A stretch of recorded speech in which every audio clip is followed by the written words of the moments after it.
Okay, welcome to the final Siren. I'm joined by the legendary Driz O'Driscoll here. Some might say the better half of the Better Down Back pod. Well, at least that's what you said to me pre-pod. No, joke. But thanks for joining us. Tell us, what did you think of the game? Thanks so much for having me, Oz. Yes, I do feel like I am sort of cheating on Better Down Back right now, but in the best way possible. I've actually loved having being on here today. And how good was that game of footy? When I was asked to talk about it, I was like, please, boys, don't have a loss, because I don't know if I can find something positive after the game, I suppose. And then here we are today.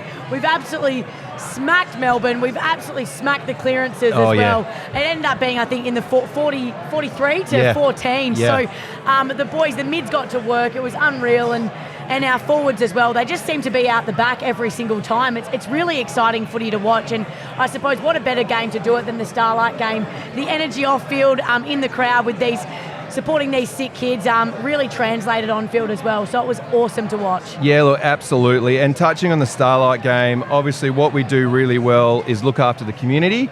Over 424,000, if you don't mind, and that's without the little waving band things and all sorts of beanies and stuff that being sold. And you'll talk to us about that in a sec. Yeah. But 2.5 million raised over the journey so far. I mean, as a Freo supporter, and a tragic one at that,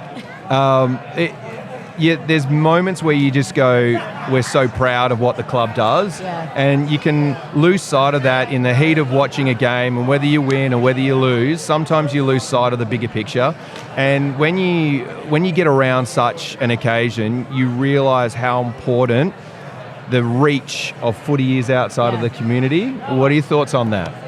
Yeah, well, it's more than just a game. Like you said, it trickles down to community level, not only to inspire these young kids to want to be professional athletes and play at the highest level, but in other issues within society as well. And I think there was a recent study that was done as well that actually said that sport has more of an effect on the community than something like faith does now. So I think being able to use this platform as AFL players, AFLW players, as the AFL industry in general, I think is so important that we use it to promote things like Starlight and like Purple Haze game, where we can actually raise money to help support sick kids and specifically sick kids in Perth here for Perth Children's Hospital. Yeah, absolutely. I think it's unreal, and we've raised so much money. I was actually out the front before with the girls selling beanies, selling wands.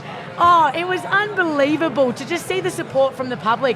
We had cash being thrown up left, right and centre. There wasn't enough room in the bum bag to put it in there, Oz. It was so good, and just seeing that people just get around it because they're coming to the footy and they want to support a bigger cause. Yeah, look, brilliant. And a great segue into the game itself. It's always good when we ton up. So Freo 17-14, 116 defeated Melbourne 10-6, 66. And from start to finish, we led. And quite honestly, that game could have been a huge percentage boost. The way that we were playing, like so early on, we just dominated clearances. You already nailed it. At one stage, I think I had on my stats writing down nerd stuff here, 14-0 in the first quarter. And it's the first time since 1995 that a team has finished the first quarter with less than 5 clearances. I mean, are you kidding me? And it's Melbourne as well, right? Like, that's a phenomenal stat, and the boys have done so well. You know, Andy and Caleb, they had massive games, but huge. I think it just brings it back to the connection. I don't know, watching, it gave me goosebumps with how connected the group was, and I think that enabled us to be able to move the ball the way we wanted to through the corridor, and then, like I said, out the back to our forwards, and enabled someone like Sonny to be able to kick 4. So it was so good to watch, and I just hope the boys continue this energy into the next few games, because I don't want to say the F word, but I'm going to say it. We need to be in finals this year, and we need to be smashing finals. Yeah, look, book the bus. That's on me, okay? Making sure you do that. I think if you put the two together, you know, when players band together and play their role, that's one thing. But when you're actually playing for a greater cause, that's another thing. And you could just see that this game meant a lot to all of those players out there, and particularly, you know, 2 of the players that will be coming on in a second in Banners and Sonny. And I think when you see that, and you just the way that they're attacking the contest, and You know, the way that they were willing to run for each other, the run and carry, the overlap, they're getting numbers to the contest. I mean, this is where you bring the professionalism, and my uneducated viewpoints here is usurped. So let's go with that. But what were your thoughts on the way in which we moved the ball and the way we were getting the numbers to the contest? Yeah, like I just think the work rate was second to none, and I think the boys really wanted to support each other, as you just mentioned. So we were getting numbers around the ball, especially when there were big contests as well. We were getting everyone front and centre. You know, Switter had a few amazing deliveries inside 50, but I think I'm a defender bias, but I think that bounce off halfback was something that you can't beat. We had Wags coming off. We had Jordan Clark coming off. He ended up spoiling, getting the ball to Sonny Walters. Sonny's then kicked it to Brayshaw, who's worked from the middle of the ground into our forward 50 for Jordan to come past for a handball receive and get on the end of one. Like that passage of play in itself, I think, sums up the day where we were constantly knowing where each other were going to be. We were predictable and we were there and we were bringing energy to everything. And I think, like you said, it is probably because we were playing for a greater cause in the Starlight Foundation. Yeah, absolutely. And if anything, that's probably my second crypto moment, because we have to come up with crypto moments here. And that's number 2. Number 1 for me, it kind of sums up what the theme of Starlight really is, which is the courage and taking on things and going through adversity and just being the best version of yourself. And I thought in that second quarter, I think it was the second quarter, when Wags has gone back with the flight and has had a knee buried into his rib and just didn't care that it was coming. He just went back because he knew he had to. That shows the courage, the level of commitment, and that's what this day was all about. And I thought, for me, that's the crypto moment. Would you agree? Love it. No, I love it. And I think those moments in a game is what uplifts you as a player and what makes you want to be better. And you know what? It's a form of leadership. For the boys to feel empowered the way they did, to be able to do acts like that, it only inspires everyone else. So I think, hats off to you, Wags. I think you're playing some bloody good footy at the moment. Yeah. And like I said, I think it actually took the whole team today, and there were more than just that one act. So it should be celebrated. We should really review this game well and then move forward going into next week. Yeah, good. And look, on the pod, on our Purple Rain pod, I did say, look, I don't have a foot fetish, but in terms of Youngie's left foot, there's something about it that gets me all hot and heavy. And I tell you what, when he gets the ball as a receive, you know the score involvement's going to be there. And just like, if you look at his stats, 28 disposals, 8 clearances, 593 metres gained. Wow. And just the ability to find the target. Actually, funny enough, I did think when we were dominating, I almost thought that there were too many targets and we were struggling to find the right. Well, just was like, decision making was a bit off. But gee whiz, when you see the total domination from the middle and our forwards. And look, Josh Tracy, I know I'm going on different tangents here, but Josh Tracy, career highs in both marks and also disposals. So 12 marks, 18 disposals, 3 goals. Is there a better power forward in the competition than Tracy? I love JT, and they call him the Big Kahuna for a reason. Yeah. That man can throw his weight around, and I just think he's having an absolute breakout season. We actually had him on our podcast a few weeks back, and we literally, I asked him, I was like, do you tackle cows or something when you're back home on the dairy farm? Because you are so strong. So, no, I think Josh is, he's absolutely killing it this year, but I think credit to the boys who are supporting him as well. You know, you've got him and a miss that are working so well down there now together. It's exciting, and I think I'm so excited to see what more he can produce. Yeah, absolutely. And even the desert pea, Sammy Sturt, are getting around it. Apparently, word sneaking out that he likes to wrestle crocodiles. We'll see. But Sammy Sturt, probably in the third quarter when he was starting to come a little higher, and he just got on basically on the end of the first chain, if you will, and then releasing that handball, and that allowed us to get over the top. And I just thought that there was a bit of a tweak in the game plan, I thought anyway, about moving him a little higher, and masterstroke from J-Lo, because obviously that in-game change allowed us to free up a few more players. Yeah, certainly, and I think that the Melbourne backs actually emptied out and came right up the ground, and that is credit to someone like Sturdy, who's doing that unrewarded running to get up the ground, to drag his defender with him, to enable our forwards to get out the back. So I think without Sturdy doing that, but also taking some grabs up higher up the ground, we wouldn't be able to capitalise the way we did. Yeah, look, absolutely. So again, 4 goals to Walters and Amos, 3 goals to Tracy Sturt, a goal to Sarong, Jackson and Clark.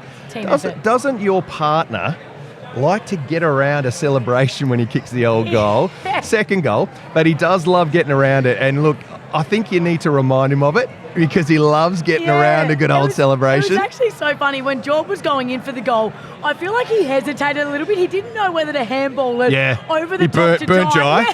He would have had 5, but that's okay. He was giving him the eyes, and I feel like there was a little state of panic there. As much as he likes to be Mr. Cool, Calm and Collected, he's actually just flipped me the bird here. He's feeling jilted. He's feeling jilted. I told you, I feel like I'm cheating.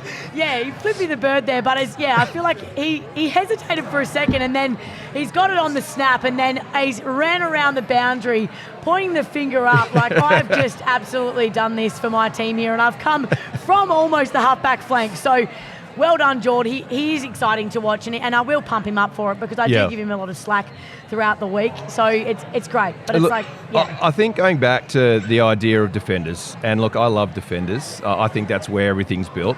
So when you talk about defenders, they don't get recognised. We know this. They don't get recognised Brownlow time. They're snubbed because they're not in the middle. And then, the umpires don't like looking outside of the middle. But if he is not within the All-Australian frame right now, there needs to be a criminal investigation into a selection process or possibly some IQ tests involved because he is a pivotal part of this Fremantle defensive structure going forward. Yeah, definitely. I mean, I'm probably going to have to write a letter if he's not considered. He says that I don't stick up for him. I do. If this is the case, I'll have to write a letter to the AFL and question them on that one because he's playing some great footy, and I think his speed is obviously his biggest asset, but I think the way he's using the ball as well, like he's such a skillful player, but in saying that, he does win his one-on-ones as well, and that's the first part is defend first, and Jordan's got that mindset, and so I know that he's going to win his one-on-one. I'm going to back him to do that, and then I'm also going to back him to burn his opponent on the other end as well. How exciting is that, by the way? So good. And look, remiss of me not to actually mention the milestone man, 150 ton up and plus the 50, so bat and half a bat raised for Lukey Ryan. He's come a hell of a long way. Picked 66 in 2016 from memory. He's been an All-Australian. He's a Doig medal winner and just continues to show what he can do in the defensive structure.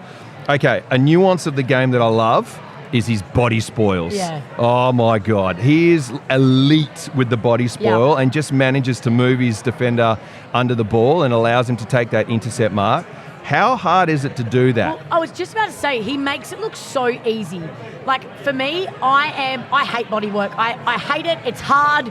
It makes you puffed. I know it makes the forward puff, but you're puffed as well. I'd rather start 3 metres off and come in with momentum, but someone like Luke Ryan can do both. Yeah. He literally is so strong. Like, the way he uses his legs to drive through an opponent is unbelievable to watch. And then on the flip side, he comes across as that third man up as well to take these massive intercept marks. So he's a great player to watch and someone that I would love to model my game off of as well. And I want to go calling him Mr. Consistent because I think he is consistent week in, week out, regardless of changes that have occurred. I know Alex Pearce has been out obviously the last few weeks and you've got Ryan and Cox there to just to still hold up the fort. So it's been awesome. And look, great segue into Coxie. Both of them together make up the Bash Brothers. And I love the fact that, one or two, you can just rely on one of them to take the mark. And how casual does Coxie look when he just floats across the pack and take those intercepts? And our defensive structure was looking great. Yeah.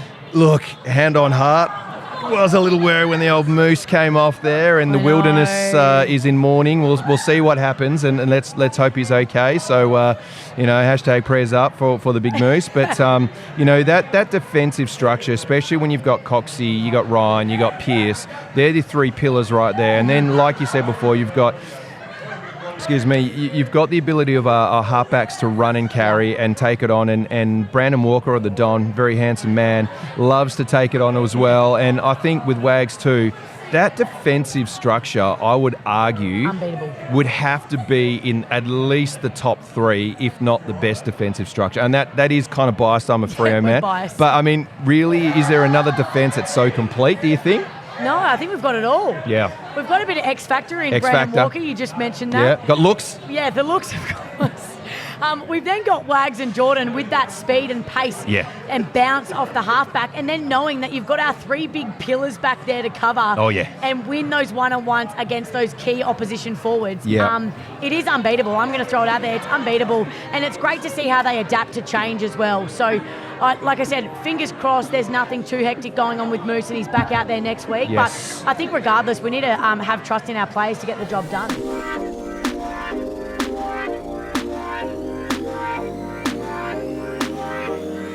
All right, we are joined at the final siren by 2 of our illustrious leaders here, Sonny Walters, Bailey Banfield. What an absolute barnstorming game, guys. Talk us through your experience out there, because it looked like you guys were having a great time out there. Yeah, when we're playing our best footy, it's sort of we're all connected, working together, and we're an efficient team when we're playing like that, and our mids were getting it done in the middle, which makes it a lot of fun for us as forwards, and our backs were standing up in the contest, and we were able to get on the end of a few, which was really nice. Nice. Now, the obviously Purple Starlight game, can you tell us about it? You guys are ambassadors. It's a big day for the club. Over the journey, 2.5 million raised thus far. Again today, 424K. Amazing. Talk to us about that and your roles there. Yeah, obviously it's a big part of what we are as a society. Obviously, sometimes it's more than football.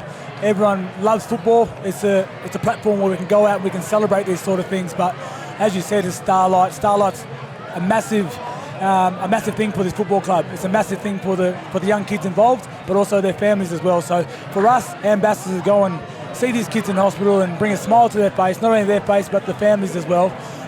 We enjoy doing it, and that's something that I'm glad it's on a platform like this where everyone can be aware of it. Yeah, we love our Freo family, and they support it so well every year. These jumpers are pretty awesome as well, and to raise over $400,000 is pretty awesome. It was absolutely unreal, and I think the energy heading into the stadium for the game today was also unbelievable. So I think you guys then just mimicked that out on the field, which I think is so special. And obviously you see our little ambassador this year, Imi, she was running around at the end there. I mean, that's just something that you can't beat. And I suppose, how was it out on the ground at the end of the game when you got to have the ambassadors come out? Was it great? Yeah, it's unreal. And like I said, we're here to entertain. We're here to put smiles on people's faces, and there's no better face to put it on than these young kids out there who one day want to aspire to be like us, but then also a lot of people are going through a lot of stuff in society. So for us to come out there and lay it all on the line, but also, like I keep banging on about, is celebrating these little things, and also these young kids, because they're massive for us going forward. And Sonny, you kicked 4 today, and we did have all of our fans pledging, putting money on every goal scored. So how amazing. You've probably made bloody $1 million yourself today, so that's incredible. Yeah, exactly, and that's like I speak about, these games are huge for us. Everyone can make pledges, any cent counts, any dollar counts, and the more we can do that, and it just doesn't stop now. It just doesn't stop because we have a 1-week Starlight event. It's ongoing. We want everyone to promote it, everyone to keep raising money, because it's not for us, it's for these young kids. Yeah, beautiful. And the club does it so well, and congratulations to the club for doing what they do. If we could get into the game, mate, champions stand up when they're under heat, and fair to say, you've copped a little bit of criticism in the media, mate. But I've always said, and look, there's a bit of bromance. You don't know it yet, mate, but there is a bromance between us. And I'm first guy to stand up and say how much I love you. But today, mate, 4 goals, absolutely killing it, to come back and answer and just be that leader in that forward line and driving and marshalling and making sure everyone knows what's going on. You just can't put a figure on that. You can't put any sort of, it's so important for your role. Can you talk to us about that? Yeah, well, you said it exactly. It's a role, and everyone's got their certain roles. And, media are going to talk. They're going to talk about stats. They're going to talk about fantasy. The fans are going to talk about that. We don't buy into that. We're here to play our role. We're here to stick to it. And, it's starting to show. Look where we are on the scoreboard. Look at our win-loss ratio. Look at the way we're playing. It's not all about touches. It's not all about goals. It's all about us getting the win. But at the same time, it's all of us playing together as a unit. And the outside noise, they can talk as much as they want. I'm over thinking about them. I'm over talking about it. I'm just here to play footy, here to enjoy it. Nice. And we love watching you play footy, Sonny. And you did mention being a unit and Banners. You mentioned the word connection before. I think it's so important that you bring it back to those key pillars.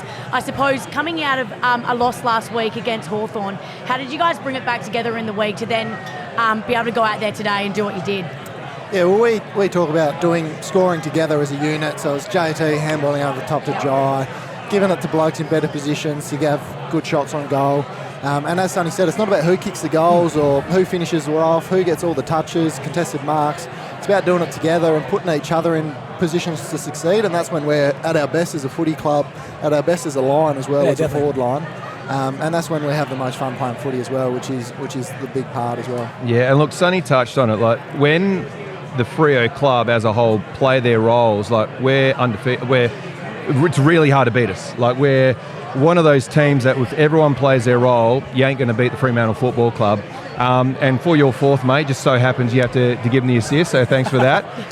But tell us a bit about your role, Banners, because you've been a bit of a swing man. So you've been asked to do 1,000,001 roles, mate. Talk to us about that. Doing it well too, doing it well. Yeah, except for when I went back today. Making about 3 contests in a row and they yanked me out of there pretty quick, so you can't do everything too well sometimes. Played in all 3 lines again today, and Moose went out, which was unfortunate, so I sort of plugged the hole not very well for a couple of minutes there down back. It's harder than it looks, Emma. I believe it. And then to have that flexibility, go up on a wing, play forward as well, and try to be a connector out there was really pleasing. And just your work rate, Banners, like your work rate, Switter's work rate, just to be able to run the way you do, and Sharpie as well on the wing. I think a lot of the time that's unrewarded, but that's the stuff I'm sure Justin's showing in the vision. What do you think the review's going to look like this week, and do you think those trademark efforts will be showcased too? Yeah, well, that work rate is, we get it done in the contest, but then we're able to break and beat teams out the back. Freddie's always out the back. Sonny's always in good spots. Switter, sturdy. And our big boys as well. So it is work rate, and it's just bringing our strengths as well. We're quick, we're fast forward line, except for some blokes. Me. But with that as well, and I'll talk about everyone playing their roles. It's sufficient, and it's what we need going forward, especially deep into September, hopefully. But it's sufficient. We know each other well. We know how each other play, and we're just sticking to that role. Anyone can go out there and get 20-odd touches, but it's playing the right way, and that's what I feel like we're doing as a unit. Yep. So, Sonny, All-Australian 2019, you've been Freo 25 since 95, you're a life member, leading goal kicker over a number of years. What's next for you, mate? Yeah, well, it's just... Premiership player? Well, I hope just so. Say it, mate. No, that's the main thing. Everyone wants to finish, and everyone wants to succeed as a team, and that premiership, we want to be the first. We want to be the first to bring it home here to Freo, and and we keep banging on about it. That's why we work so hard. That's why we play as a unit. That's why each and every day all these boys are rocking up to the club, and we're just trying to improve each and every day. And we have a growth mindset. No one's the best at everything. We can always improve, and that's what we value here at the club. Nice. And look, growth mindset, Banners. You're a Broome boy. Now, I've got family up there, mate, and I sent my boy up there on a fishing trip, and it's going to test you to see if you know your Broome real well. All right, I want you to press play on this. He knows his pearls, though. All right, press play on that, mate. And I want you to see that massive croc that just happens to be sitting at the top there, as you do when you go down fishing. Yep. Now, mate. Don't go swimming. Don't go swimming there, mate. But, they breed them pretty tough up there. You're from there. Not a lot of these blokes down here fish with crocodiles, mate. So, tell us, first of all, where is that? It's upriver, hint, hint. And do you regularly swim with crocodiles to make you tougher? He's stumped. Yeah. He actually told me last week that we spoke about it. If there was a crocodile or a shark, what would you do to... Yeah. He reckons he'll jump behind it, on top of it, grab it by the nose, pull it up, put his hand down the throat and kill it that way. So, what would you do, Banners? There's actually a story behind that. Sam Sturt got asked what is the biggest animal in the world that you think you could kill? Yeah. So there's panda bears, there's big animals, cow. elephants, cows. A few boys reckon they could tip over a cow and get it done that way. Yeah, ain't moving once it's tipped. Sam Sturt's new nickname is Dundee because he reckons he could take a crocodile. Out of all the desert pea. Wow. Out of all the animals out there, he reckons he could take a crocodile, which I'm a little bit unsure Well, there's about. not much meat on Sturdy, so the crocodile True. won't want him anyway. Exactly. Righto. Okay, so we usually ask quirky questions here on the pod. 22 Banners versus 22 Sonnies. Who wins? Oh. Just don't kick it in the air, on the ground, it'll be fine. Unless there's one on his head. Also, I actually want to know, speaking of quirky questions, what was the biffo out there on ground today? There was a few little fights, a bit of argy-bargy. Talk us through that. Well, I didn't go anywhere near it because I'm sick of getting fined, so I'll let the other boys with the coin do it. I was too far away. I was too tired.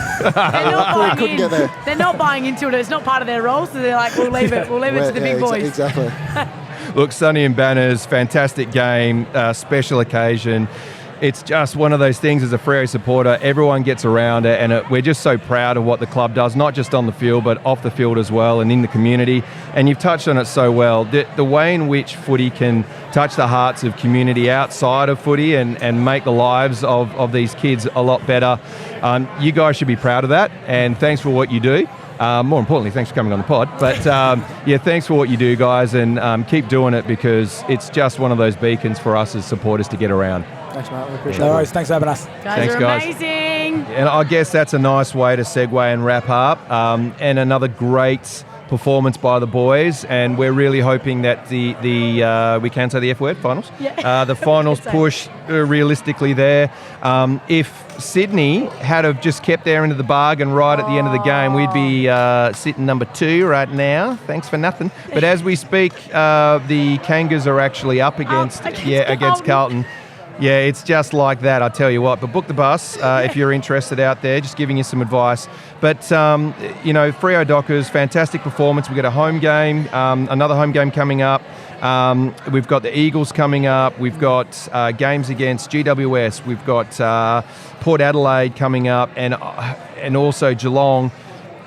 This is shaping to be possibly the season of all seasons. I know we want to try and put a lid on things here, the Tupperware style. We don't have to. Look, the I tell boys you, might have to, but we can be honest and say that the lid's off. Lid's off. Lid's gone. It's somewhere at the Madagarrett Bridge. It was left over there. Someone threw Driz the money, and the lid's gone off at the same time. I'm backing him in. Yeah. I'll tell you what. Look, thanks for joining us. You've been an absolute legend, and shout out to Duck, who's over enjoying the Olympics at the moment. But if you don't listen to the Better Down Back podcast, do. Yes. There's some absolute gags going on, so make sure you listen to it. I love listening to it. And for those of you who like the Purple Rain podcast, we record every Monday. Thank God it's only an audio pod, so you don't have to see our faces for radio. But get around that, and let's hope the finals push is real. Yeah, I'm confident. Purple Rain, Purple Haze, Purple Hearts. Let's go. Go Freo. See you later.